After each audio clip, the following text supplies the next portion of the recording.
Chicken ఫ్రైకి కావాల్సిన పదార్థాలు: గరం మసాలా, అల్లం వెల్లుల్లి పేస్ట్, పసుపు, ఉప్పు, కారం.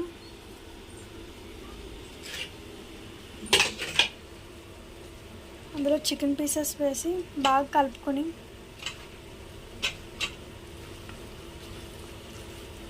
బాగా మ్యాగ్నేట్ చేసుకుని ఒక హాఫ్ అన్ అవర్ రెస్ట్ ఇవ్వాలి.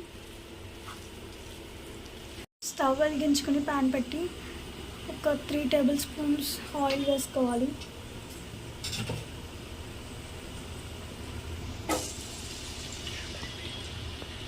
రెండు ఉల్లిపాయలు ముక్కల కింద కట్ చేసుకొని చిన్న చిన్న ముక్కల కింద కట్ చేసుకొని బాగా వేయించుకోవాలి.